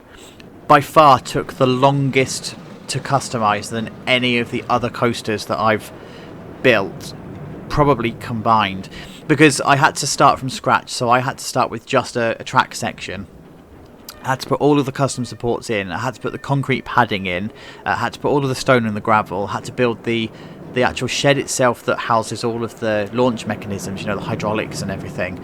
It needed custom catwalking to an extent because it doesn't use full catwalks. It needed all of its sights and sounds adding and based on triggers and everything. It needed fencing off. It needed its signs. It needed all sorts. Loads and loads of work went into this, and you'll see that in the episode if you go and watch it. But as you can see, totally pays off. Like I'm so glad that I actually took the time to do it because, as I said, it was a turning point for the entire series. It really made this area come to life, and it also set the precedent then for the rest of the coasters that went on. So all of the rest of the coasters that I built after that had some kind of customization adding to it to make them just that little bit more real. So I'm glad that I did it. I'm really pleased with how it turned out. Went for a race theme for this. Seems pretty obvious, right? It's going to be a roller coaster based on races because it's bikes, and again going for that idea of unique coasters, instantly identifiable gimmicky coasters. Booster bikes just fits that whole thing. So you've got your ride photos that are on the outside of the exit. So of course you walk out of the ride and you're faced straight with the ride photos. And then the area itself, because it's quite close to other facilities, just needed some grab and go units just to have something to do, you know. And then I also realised that we didn't really have many arcade spaces. We didn't have many game spaces. I mean, we put loads of vending machines and games machines around, but nothing really heavy as an arcade. So we actually built one here. Doubles up as a gift shop as well, but just this idea of having an arcade opposite here. And it's like, it's set off the beaten track slightly. It could be closed if the park was quiet. So that's why you've got the ones that are outside as well. So this is just mops up whoever is around. Could be closed when the park is quiet, but it's obviously open when it's not. And it gives a little bit of relief because it's two-sided. You've just walked outside of a wall. And so did you. Just quick, don't just pretend you didn't see it. And because it opens either side, you just have this ability to then start to soak up the crowd, so you could potentially walk through the arcade rather than walking around. So that's what I was going for in this area. And then of course it makes sense for the Dodgems to be here because it's race themed. You're going to have car themes. My original design concepts had a car ride in this area. It just didn't feel right. It just didn't sit right on the actual profile of the whole area. So just decided, actually, let's just scrap the idea of the car ride and just put some better rides in. And then we come down to Pandemonium, which I've corrected the sign, by the way. only took 12 episodes. And yeah, I wanted a thrill ride in this area, and I wanted something to dominate the skyline, and it just made sense for Pandemonium to sit here. So that's what we did. And it's one of those just plonked down flat rides with a queue line that goes through a bit of foliage just to give it a bit of shade and everything. And actually, when the park is open and you get guests, this ride's really popular, and it's really good. It's really good. And then the actual booster bikes itself, then hot hole racers. I wanted to go for a stadium style, like modern for the 90s stadium style station. That's why we've got slanted roofs and the pillars and everything, that like the pole style pillars and everything. It just turned out really, really nicely. I just like how it turned out, and I think actually this is probably a good point to go for a ride, because then I can show you the actual station as we get off the coaster. So let's go for a ride.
So this is very much what I was going for with this station, the idea of open stadium, and it would have been modern for the 90s. So you've got the poles as beams, you've got the checkered flags, and it's very open. It's very much actually a style over substance station. You can imagine this would be horrible in the rain, like, and wind and all sorts. It'd be a really nasty environment to be in. And of course by now the whites would be turning grey and the blacks would be turning grey, so it's just going to end up as a big grey mess towards the end of it, and it's going to need a lot of love and care in TLC. But of course the station itself is kitted out with everything that you would expect it to have, and so then you've also got the maintenance shed that's over the other side, and that's still kitted out, and that's based very loosely on Stealth at Thorpe Park, and how it sits on the sightline and how it sits on the profile.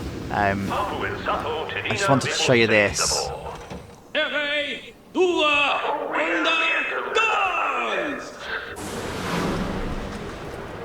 The perfect exit to a ride, right? It's sort of loosely based, bear with me on this one, of Tidal Wave at Thorpe Park, in the sense that the ride isn't over when you get off the ride. There's still an interactive element to it that you can go down. So on Tidal Wave you get wet because you have to walk through the splash zone coming off the exit of the ride. So I wanted this kind of feeling with Hot Hog Racers as well, in the sense that you're going to still interact with the ride and the launch of the guests that are getting on the train that you've just got off, and you're going to walk under their launch and still interact with it. So that's what I wanted from this area. So we're going to come back down this way.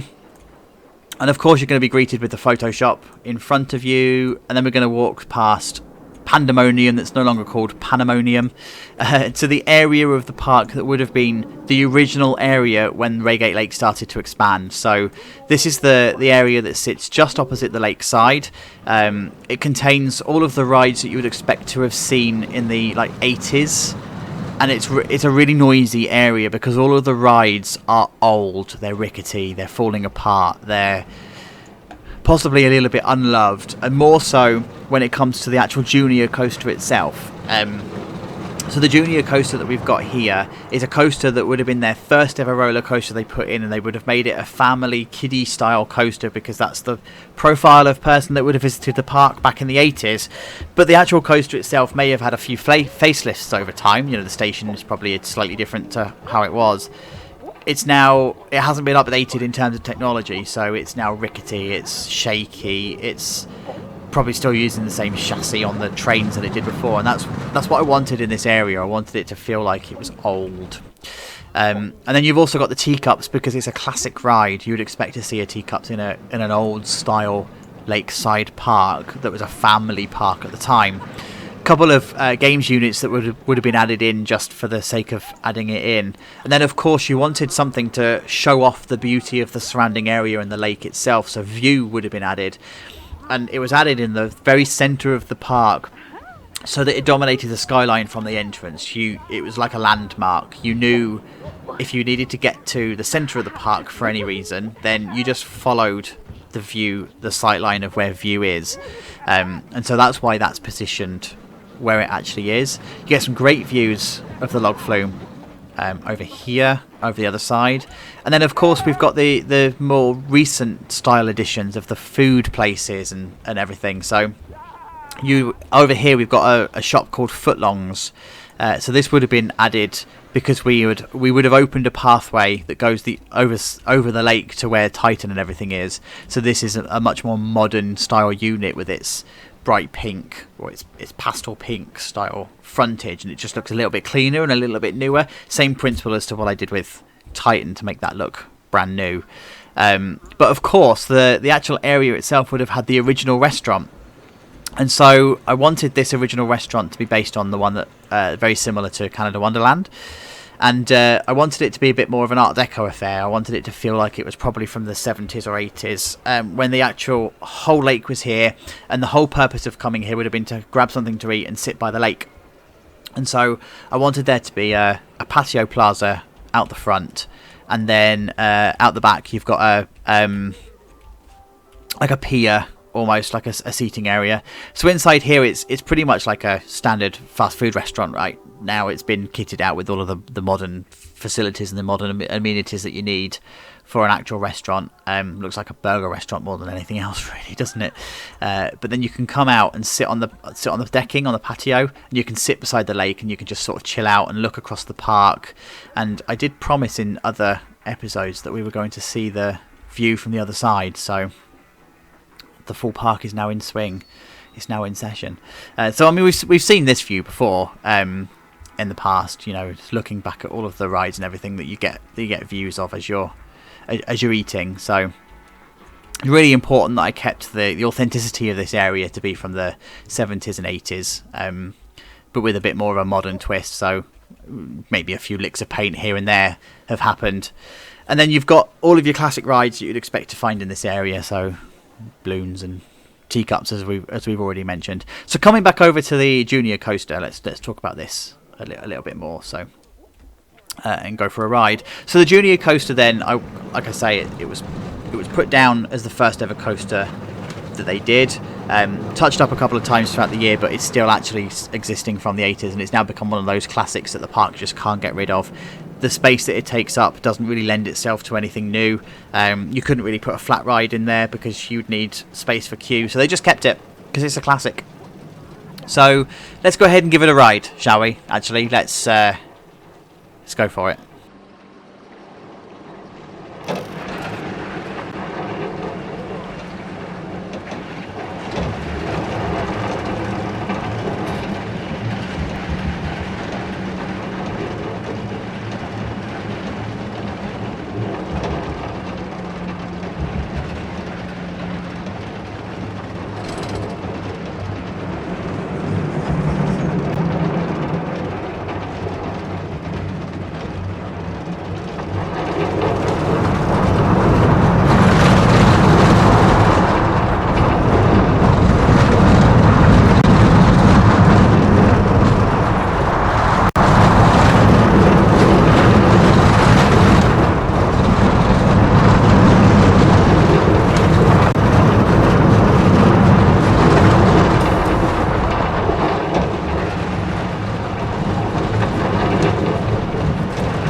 I mean, as far as junior coasters go, it's all right. It's noisy, it's rickety, it's old, but it's loved. It's a classic, and I'm glad that Raygate Lake managed to keep it.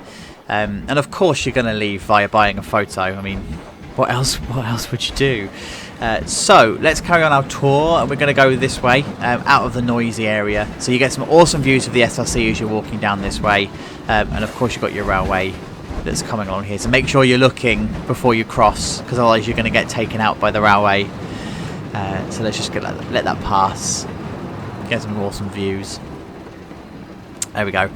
So then we're going to walk up the pathway here, and you start to now come back to the Log Rush Falls area, and so you get some like sights of it through the trees and everything. But if you wanted to get distracted by the SLC, then you can. There it is. It's right in front of you. And so this comes to a bit of a crossroads in the road then, so we can either come down that way to go towards the SLC, we can come down this way back towards Log Rush Falls and the actual main plaza area, which we're now all going to be familiar with, this wide open plaza area where you can see Outlaw Fury in the background. And then if we come back up this way, then we come back towards the front of the park. So this is now almost like a full loop of the park that we've done here. And I didn't show you this to start with, but I sort of wanted to save this until later, and that's why. So when I was building this park originally, or designing this park in my head, I very much was clear in my head that I wanted this path to interact with the log flume in some way. So I took a few design cues from the likes of Tidal Wave at Thorpe Park, and that's the sense that you've got a splash zone, and you have to sort of walk past the splash zone and really interact with that ride, and it gives that different level of immersiveness. So I always wanted the log flume to behave like this. So I lowered the path down slightly so that it sort of interacted with the splash, and now as a result you're very aware that the log flume exists. The log flume just doesn't go underneath you. You are part of the ride, you are part of the experience, and so as you're coming down that drop, you're going to see that you're going to soak people that are standing on the fence, standing on the pathway here.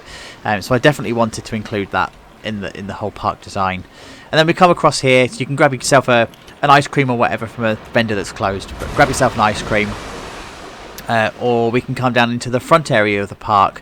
So the front area of the park is very much designed around the Liseberg feel of the park. So in the sense that it's slightly inclined, there's a slight hill to it. There's attractions that follow and make use of that terrain change. But I also wanted it to be a bit of a crowd sapping area, so it draws enough people away from a crowded area for it to be useful. So that's why we've got all of the rides clustered together.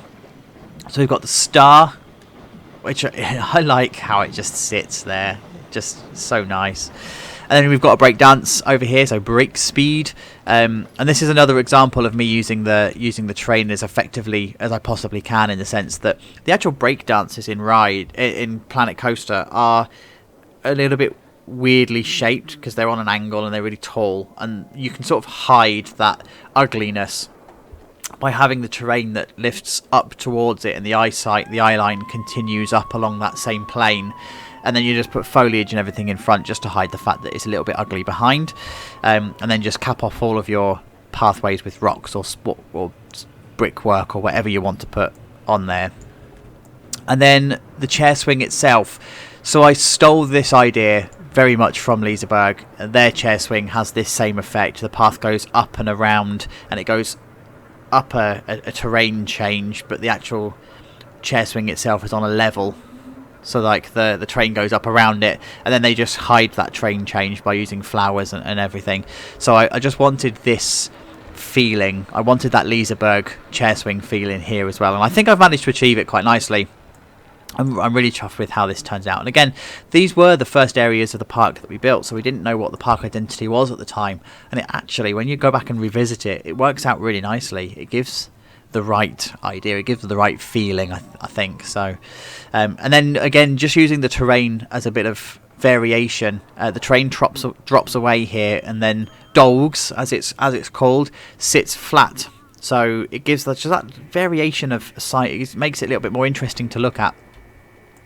So you come into Dolgs, and it's just your typical typical food unit, right? So you've got your self-serve stuff on the right hand side, which actually they double up as ATMs, as you can see, but the self-serve stuff, or you can come in, grab something to eat. Here's your cluttery, your condiments and everything along the side here. And it's just got a bit more of a beachy wooden type theme to it, overhanging roofs and stuff like that. So chuffed with how this still looks to this day, given that this took me 3 or 4 attempts to actually master, and as you've seen the graveyard of the previous ones, so it's all there. Come down here, then you've got your games units, monetizing the area as much as possible. This is going to be a really busy traffic area, so of course you're going to want to try and milk as much money as you can from your guests as they're either leaving the park or entering the park. And a couple of grab and there's the graveyard in the background, and then you've got a couple of grab and go units sitting just here, eats and slurp, where you can just grab some stuff and be on your merry way. And then when we walk back this way, we're back at the entrance, so you can either grab something to eat from Berg's, grab a gift shop, don't grab the whole shop, grab a gift from the shop, or go and pick up the stuff that you need to from guest services, or of course you could just chill out beside the lake, and if there's the railway that goes just in front of you here, just chill out, take a moment to absorb the beauty of the whole lake, or we can walk this way and come into Berg's. So it's just a typical burger restaurant, really. Just some seating going on, condiments and everything on the left hand side, and just go and grab burgers and fries and drinks and things. So what I'm going to do, there's one part of the park I've not shown you, but that's essentially the tour of the actual park itself. So let's move on to look at the staff stuff that we've done. So you can see that this whole idea of ultra realism is built in and threaded throughout the whole park. I've had to make sure that everything is built as it should be as well. And then once we've done the staff units, we can then go back and do the hotel, and you can see the hotel. So for this, we're going to go this way. Just get my bearings in my own park. Going to go back over the bridge, where you can see across the lake, to everything that we built in phase 3. So if you remember back to the last tour we did, this was just a blank space, and now we've actually got rides and everything that sit there. It's so cool. And then obviously we've seen this side before. So we're going to go back through our original noisy rickety area, go past Eat It, past the teacups. Which way should we go? Let's go this way. There we go. Go past Foxy. You can tell we've not been this way before because it's now trying to load sounds and stuff in that we haven't actually loaded yet. And we're going to come this way. And we go past Hot Hog Racers. And we're going to need to come this way. So we've not actually seen... Just go through Chief Beef, it's fine. So we've not actually seen this one before. So this I wanted it to be a bit more of a service area. So... it's a congregation point of 3 main pathways, and up until this point you haven't really interacted with toilets and information and food. So like Hot Hog Racers doesn't really have toilets, nor does the original area that we've got for the family part, and nor does the walk alongside the lake around the other side. So I wanted a convergence point where you have facilities. So of course your toilets are all kitted out as full toilets. So if you go into the toilets, they've all got sinks and hand dryers and stuff. And then you've got fast pass unit over here, and that fast pass unit is actually double serving as a bit of an office space as well. So just in here you've got offices and everything that have been put together. And it was important that I included these kinds of details. And I mentioned it back in the part of Centurion, saying you subconsciously take in all of these details, you subconsciously see them, and it becomes part of the experience. So it's important that you include it if you want that ultra realism. It has to be believable that you can just go in and have a look at it if you so wanted, if you could get in. And then we've just got the ultra new. This would be like a really new edition, really clean wood chip shop almost. And it goes for that modern design, so it's a very crisp, clean colour palette, and you've got the stone cladding and the white flooring, and there's nothing inside. It's just you walk in, you grab some food, and you walk out and find a seat. There's no seating inside or anything like that. And it was important that it sat beside the lake as well. so that you could sort of chill out beside the lake and you could see everything the other side. You could just sort of take in the sights and sounds of this side of the lake. Would have been in addition to the eat it side.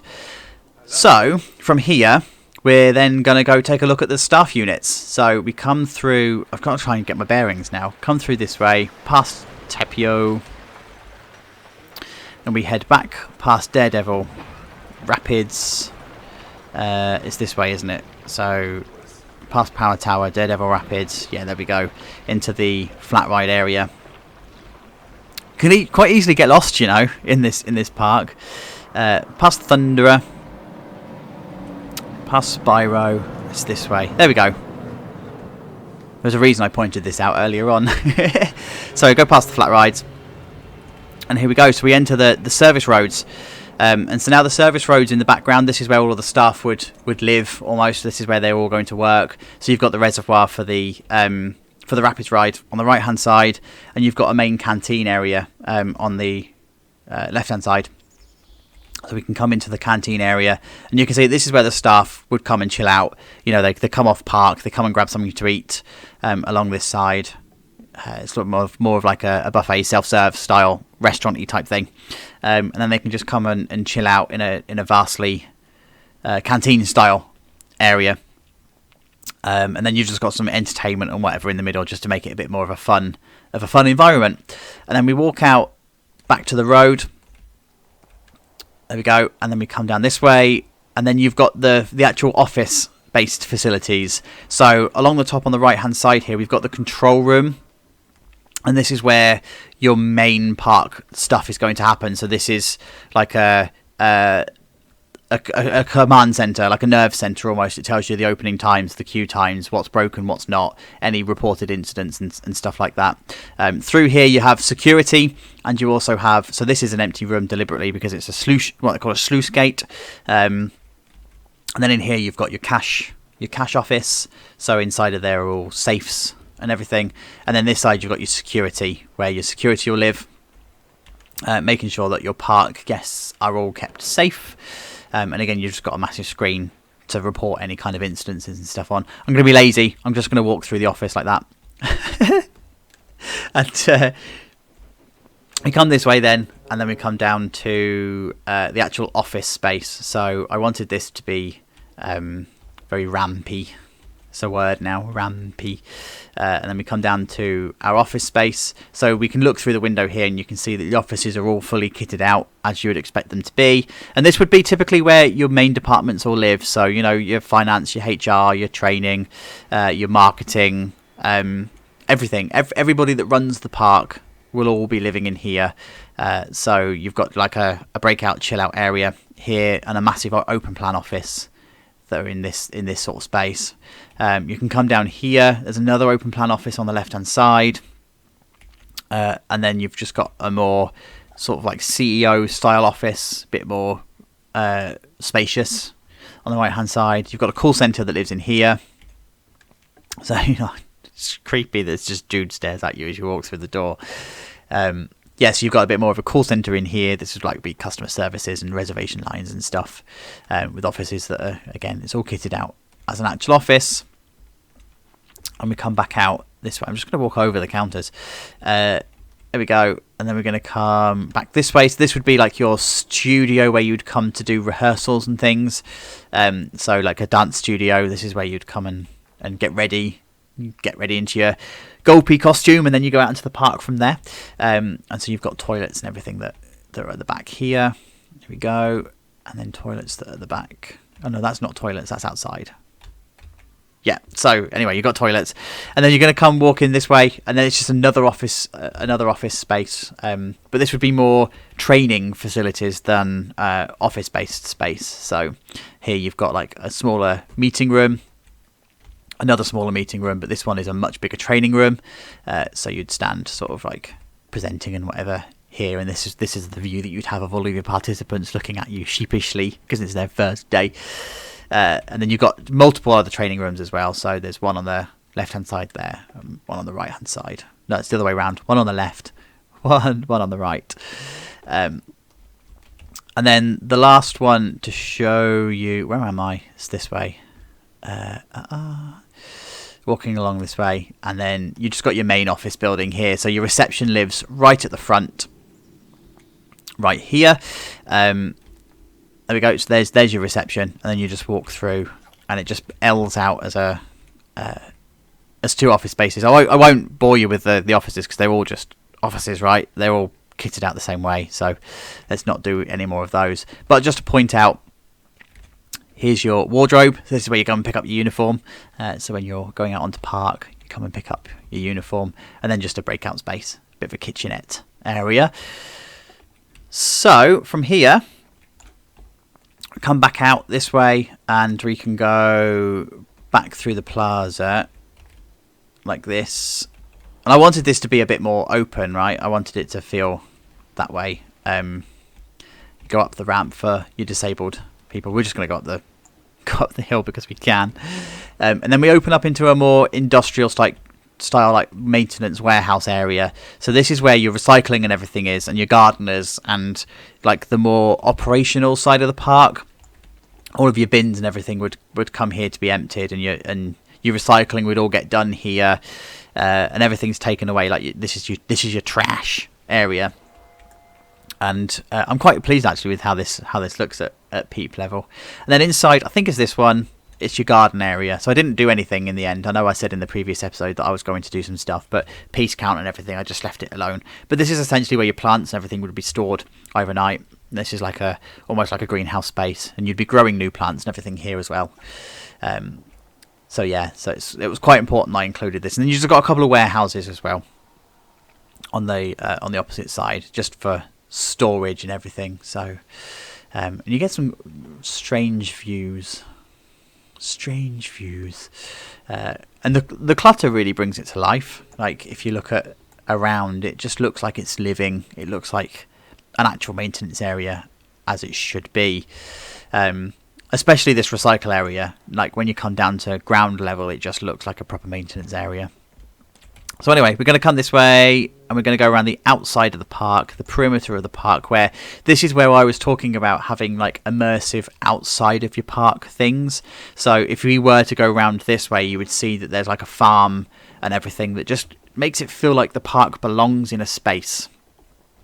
But we're just going to walk along here, just go through the car park, shall we? Because it's quicker. Through the car park, this way. And then we're going to go past Titan. I love this, that you're gonna go past in a car, your staff car, and you have to walk past Titan, or you have to drive past Titan. Just feels like that magic. I can just imagine like your first day at work, and you're turning up to work in one of the offices, and you have to drive past their signature ride. It just feels right. So we're just going to carry on walking. And then we come up to the back end of the warehouses that are the cursed Drakeford Manor. And then we've got what I like to call the Gatehouse. So this would be where lorries and everything would arrive, and you have to check in, you sign in, and then you get told to where you can go in the park and where you should be going, and where deliveries and everything need to live. So it's like a fully kitted out office, but it works as well for actual foot visitors as well. So they can come in this side, they can check in, and then leave through the park this side as well. I mean, it's not supposed to be ultra secure, of course. I mean, it's what it is. I mean, there's a heavy-handed staff gate that you could just walk around, but it's fine. You just won't say anything about that because it's under constant surveillance, right? So you're going to have somebody in the gatehouse all the time. So if they do happen to spot somebody, then it's fine. So be it. And I wanted to come this way so I can show you the car park. So the car park's now finished. It spent, best part of 25 episodes being partly done, knowing that we had to extend it. So it wasn't until the last episode that we actually extended this and finished it. So you could come out of your car and you're walking along here and you see the back end of the warehouse that's the Cursed Drakeford Manor, like really industrial. It's quite imaginative, right? Sparks the imagination as to what your day's going to be like. You can go past the railway shed as well. But now you start to interact with the actual park. So here you can now see that there's Centurion living on the sight line there, the parking booths and the barriers and everything on the right hand side. and then you carry on walking. And it's quite a walk, by the way. It's quite a long walk from your car to the actual park entrance. But you keep on walking. It's all landscape to try and hide as much as you possibly can from the guest view, but you know full well that at the front of the park you just can't. It's just not possible. You just can't do it. So we're actually going to go this way. We're going to go through the staff entrance here, and then we see obviously the warehouses. Now you've seen all these before, but this is just like your front of the park area that is the most easily accessible. So you'd have your easily serviced stuff all along here. So this is where your ride maintenance and everything might happen. This is where your engineers would come to fix rides, do the service inspections for parts that they've taken off coasters and that sort of stuff. And then in here you've just got a marketing space. So we've put in here just marketing clutter, so, like all the posters and stuff. And then there's just an office for them to work in as well. I don't think I'd want to work in this office because it's a warehouse, but yeah, it's what it needs. And then over this way is the more business reception. So this would be your again just other departments that live here. Everyone would be dotted around the entirety of the park, because that's how the park's grown up. There's no one central office space, and a lot of the parks we've got in our portfolio are the same. The offices are just dotted around the park as and when you've got space. So you've just got an open plan office on the one side, and then a bit more hot desky type area, and then you've just got yourself a nice little refreshment area just in here. Design wise, I just wanted to keep it really sort of like modern. Felt like that's what Raygate would have done. It would have been recently refurbished. And then your business reception. This is where your guests or your VIP guests might come and check in, or your maintenance crews that are coming in would check in here at the front of the park rather than going to the Gatehouse. So this is another way that they can check in. And then look, we're back at the front of the park. Look, back at the front of the park. So let's go to the hotel and let's finish this off quite nicely. So we're going to walk around the side of the park, and again, this is this idea of bringing to life that immersiveness, the feeling that it's supposed to belong in an area. So I wanted to have the outside world coming in. That's why all the fences are along the roads and that sort of stuff. You can see the park now peeking through the fences. And then we come this way. There's the coach park now all completely finished and done. Some rides on the left hand side. Janitor, hello mate, don't mind us, we're just going to run past you.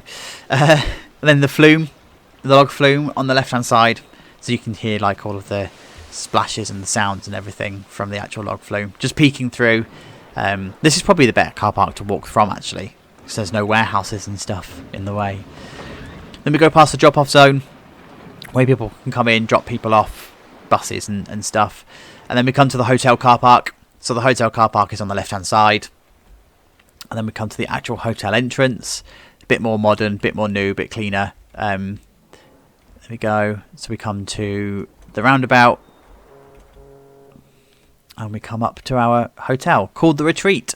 Very much based on the Gardaland Hotel, if anybody's ever stayed there. This is pretty much a direct rip-off, just with a different design style. So here's the hotel itself, and you walk in to almost like a foyer, a mezzanine area, where you go and check in at reception. So we just go, hello, I'm going to check in, please.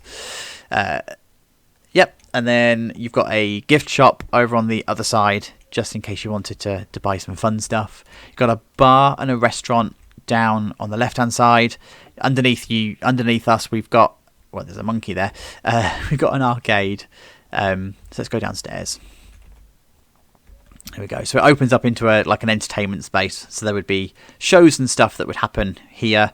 I didn't put any in the end. I just sort of left it with just the crates and clutter and everything. Oh, it's really quiet now, isn't it? It's like calm.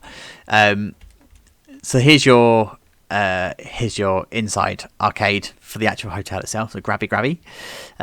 Just again, it's just an entertainment space just to keep people busy. And then we come this way, and we have Snoozy Sue's, which is our restaurant and bar area. So the bar area is all kitted out as you would expect a bar area to be.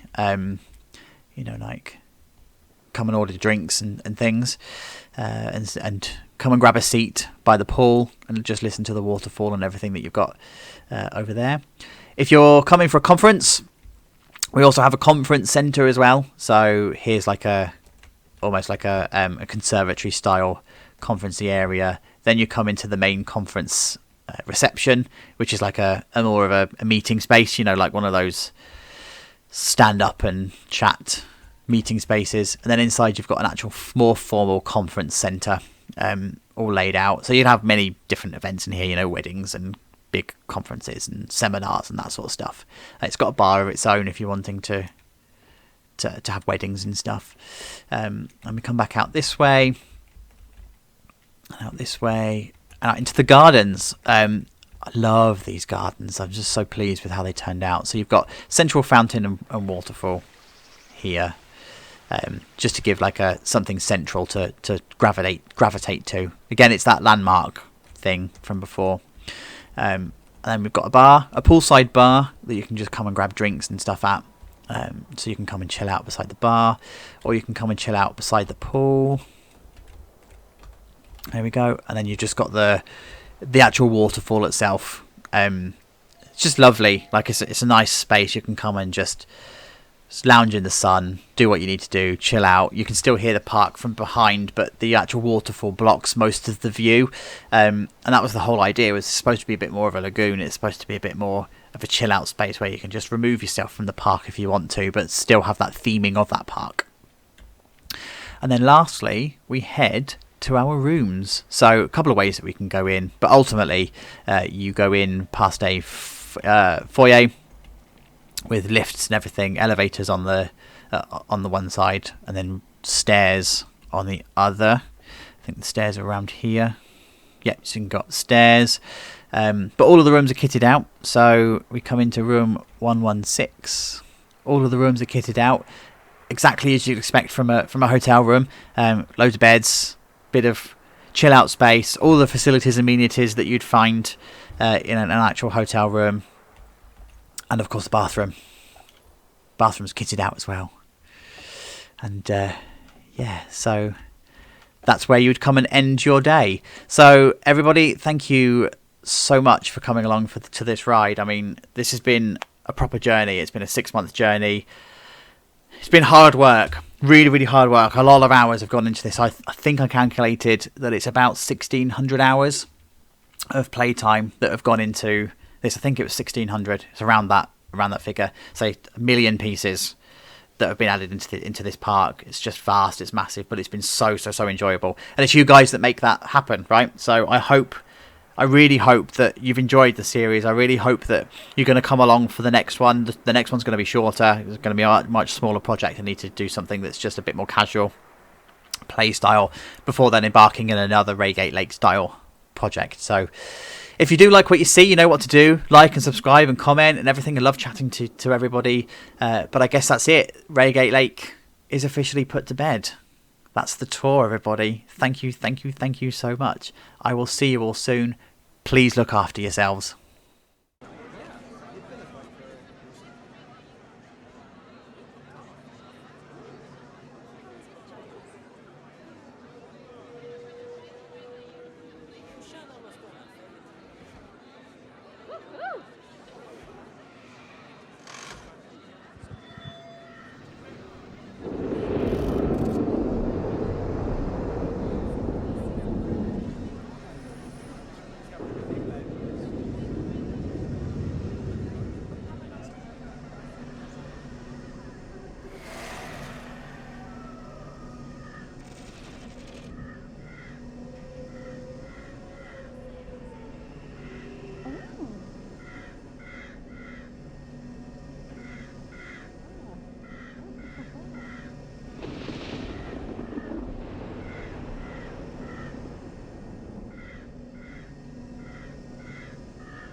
Pafurian and Pietum ab Alutens.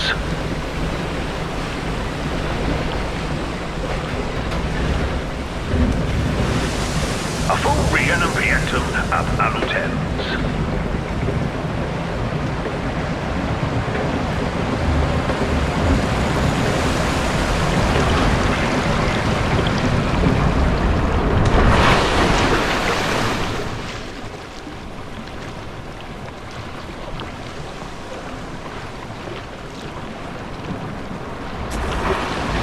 Pafurian and Pietum ab Alutens.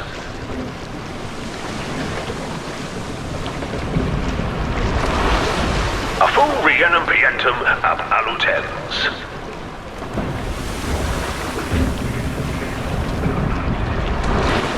Pafurian and Pietum ab Alutens.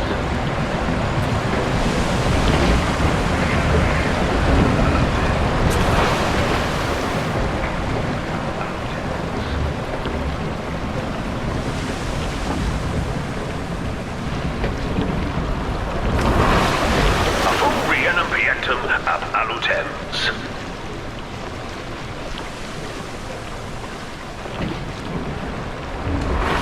Pafurian and Pietum ab Alutens.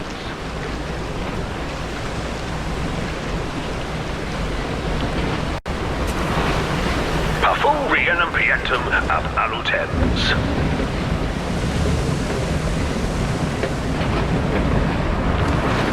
Pafurian and Pietum ab Alutens.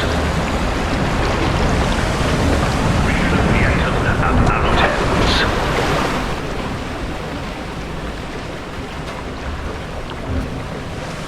Pafurian and Pietum ab Alutens.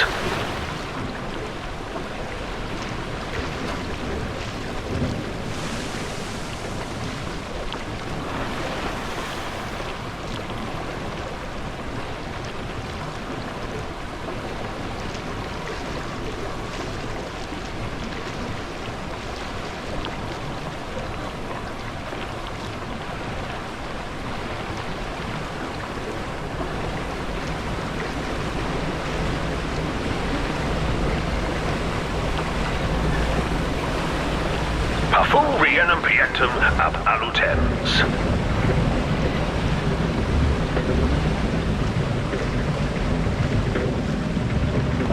Pafurian and Pietum ab Alutens.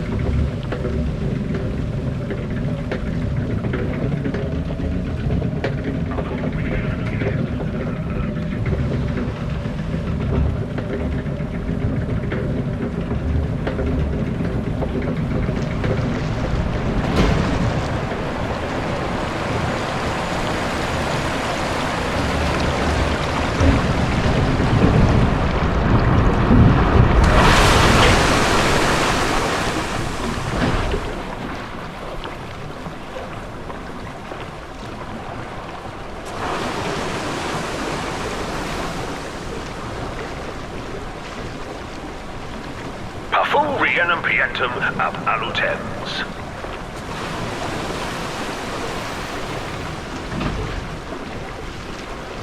Pafurian and Pietum ab Alutens.